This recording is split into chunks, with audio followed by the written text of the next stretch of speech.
Salam, xoş gördük hər birinizi, dəyərli dostlar. Futbolissimo YouTube kanalımızda növbəti videomuzla qarşınızdayıq və bu dəfə bizim mövzumuz UEFA Çempionlar Liqasının final matçı olacaq. UEFA Çempionlar Liqasına finala yüksələn kollektivlərin yarım final yolu və əlbəttə ki, final öncəsi fikir mübadiləsini həmkarım Tərlan Şahinoğlu ilə birlikdə aparacaq və öncədən qeyd edim ki, bizim YouTube kanalımıza, Futbolissimo'ya abunə ola bilərsiniz, videoları paylaşıb bizə dəstək ola bilərsiniz və rəy bölməsində də sizin fikirlərinizi gözləyirik. Eyni zamanda videonun çəkilməsində göstərdiyi zəhmətə və dəstəyə görə biz İsmailov Mediaya öz minnətdarlığımızı bildiririk və bir daha qeyd edim, video hazırda Xırdalan şəhərinin Avpark yaşayış massivinin Palma oyun evində çəkilir və biz bu belə deyək məkanı bizim üçün təşkil etdiyi üçün, bizə bu baxımdan kömək etdiyi üçün Tehrana da öz təşəkkürümüzü bildiririk və başlayırıq. Tərlan Şahinoğlu'nu hər biriniz çox yaxşı tanıyırsınız. Yenə biz birlikdəyik və Çempionlar Liqasının finalını əvvəlcə Tərlan, sən yəni bu əvvəldən desəydilər ki, finalda Paris Saint-Germain və Inter olacaq, bunu necə qarşılayardın? Yəni lap mövsümün əvvəlindən belə bir ideya gözləyirdin, bir sonraki gözləyirdin. Mən də tamaşaçıları salamlayıram və artıq keçirik Avropanın bir nömrəli ən nüfuzlu klub turunun finalına. Əlbəttə ki, həm Inter, həm Paris Saint-Germain favoritlər sırasında göstərilsələr, yəni birinci deyirlər, ikinci deyirlər, heç üçlüdə də yox idilər. Inter'in finala qədər irəliləməsi, özdə o çətin yolla rəqiblərə baxırıq. Bayern München, ardınca Barcelona, yəni fantastik bir thriller izlədik. 2 oyuna neçə qol vuruldu? Tam olaraq 13 qol vuruldu. 3-3, 4-3 və haqlı qələbə, düşünürəm ki, çox əzmkar bir qələbə qazandı İsmail İnzaghi komandası. Barcelona əlbəttə ki, favoritlər sırasında göstərir. Bir nömrəli favorit sayılırdı Liverpool'la birlikdə. Liverpool'u da mübarizədən kənarlaşdırır. Ümumiyyətlə, bu mövsümün gedişatında Paris Saint-Germain Premier Liga təmsilçilərinə qənim oldu. Manchester City'yə o liga mərhələsində qalib gəlmişlər. Ardınca Liverpool, Aston Villa və Arsenal'ı da özdə 2 oyunda məğlub etdilər. Bəlkə də bütün İngiltərə güvənir ki, bəlkə Arsenal dayandı. Onların ötəsindən gələn. Amma Luis Enrique'nin komandası hər iki oyunda da qələbə qazandı. Hətta maraqlı bir müsahibəsi də vardı ki, sonra bizə Fermerlər Liqası deyirlər. You've knocked out all the Premier League opposition in this competition. Yeah, the League of Farmers, no? We are the League of Farmers, but sometimes, yeah, it's nice. It's nice. Orada sözü Ronaldo atmışdı ama. Gördünüz yəni, ha.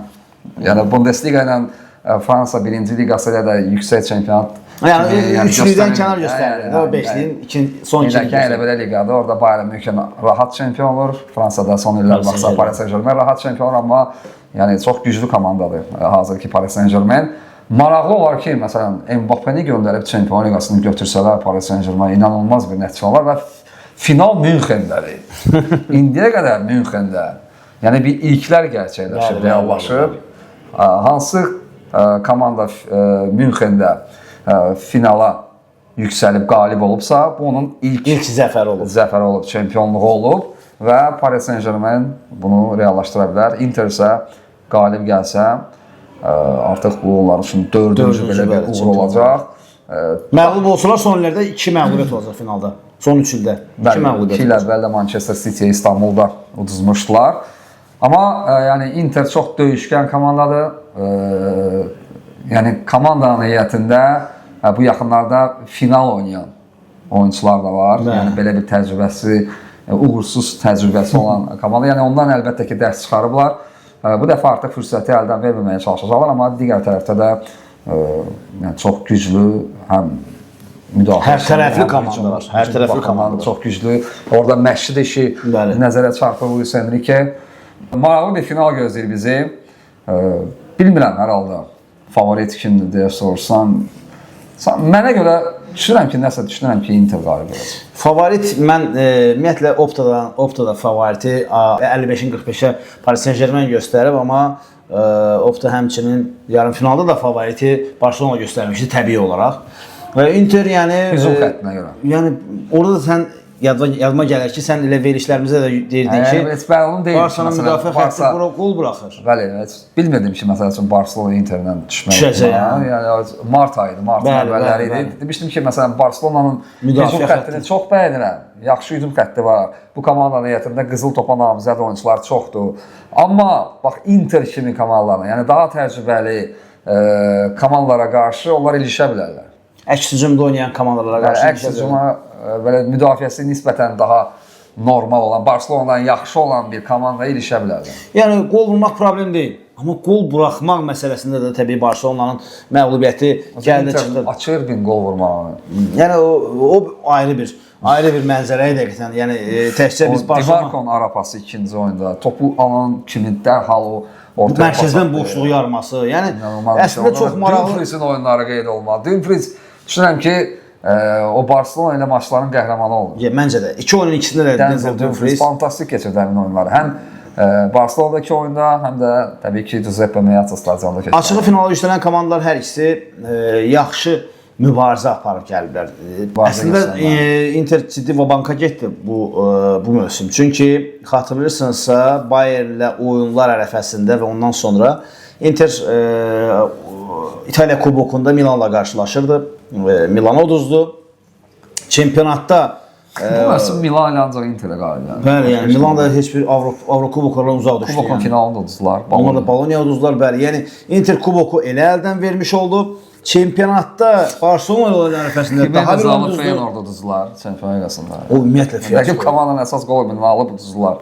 Yəni o ümumiyyətlə fiyaskoydu. Hə, yəni Interin kuboku əldən verməsi indi çempionluğa da düzdür. Çünki Napoli son oyunu evdə oynayır, Cagliari ilə. Yəni böyük ehtimalla Napoli bu şansı əldən verməyəcək, mənə elə gəlir. Çox güclü komandadır Inter. Düzdür, təbii ki, Antonio Conte'nin bu mövsümki o əməyli işidir. Yerə vurmaq bir də Napoli bir cəbhədə mübarizə aparır. Təsəvvür edin, yəni Inter Bayern Münchenə uduzub mübarizəni dayandırsaydı, mənim şəxsi fikrimcə indi Napoli ilə arasında xeyli fərq. 10 xal fərq var. Məncə artıq çempion Inter idi.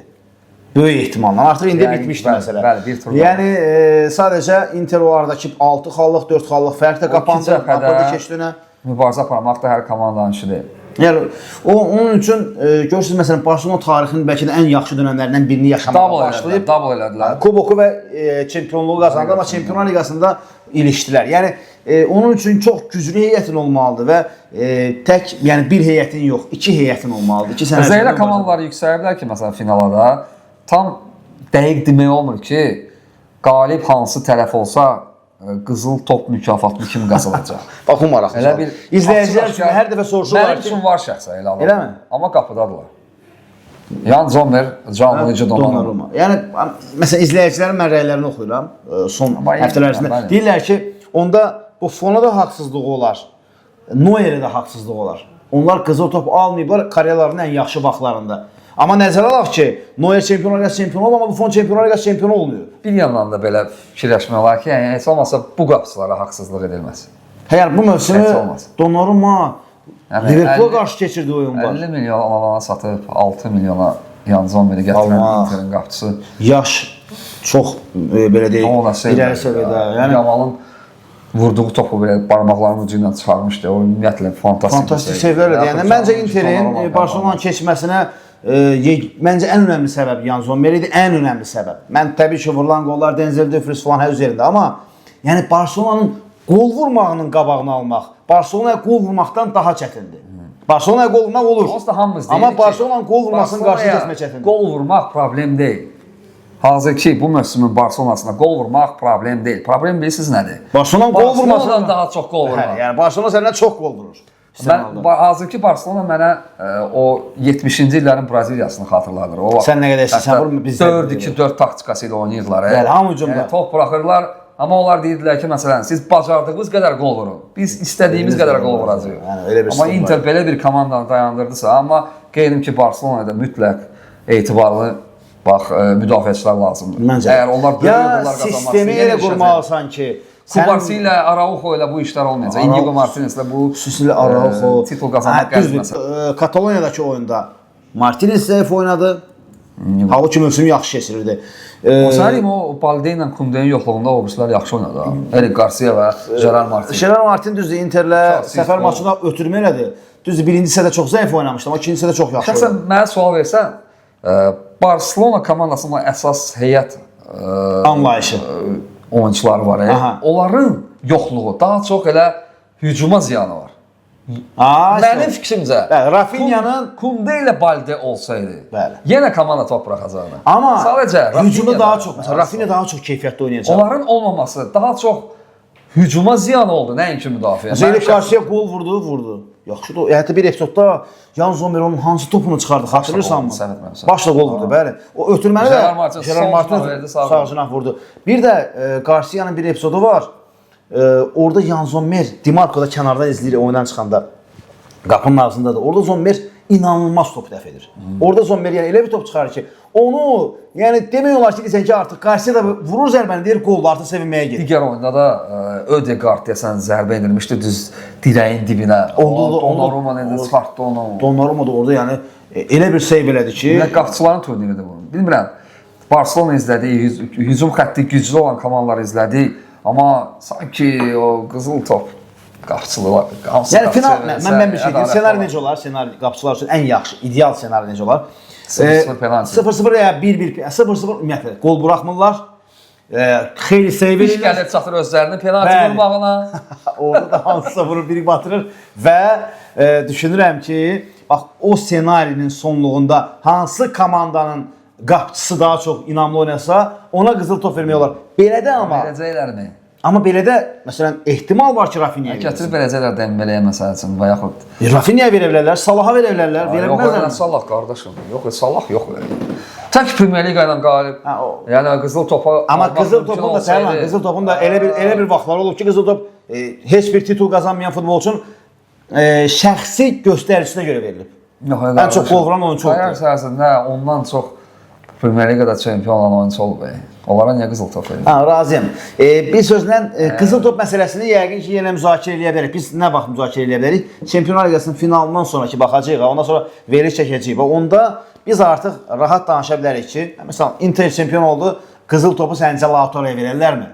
Və ya nə bilim, Nə qədər gol vurub? Paris Saint-Germain 9-dur məncə, 9-dur. Yəni misal üçün gəldi Paris Saint-Germain çempion oldu, bəlkə oyunun qəhrəmanı gəldi, Usman Dembele oldu. Və ya O heç də. Xviça Kvaratskhelia. Namizəddir. Yəni Usman da belə olsa namizəddir. Ciddi namizəd. Sadəcə finalda nə edəcək? Bəli, finalda Sən kim nə dediyin edir? senari olsa o biraz Dembeleyə düşmür sanki.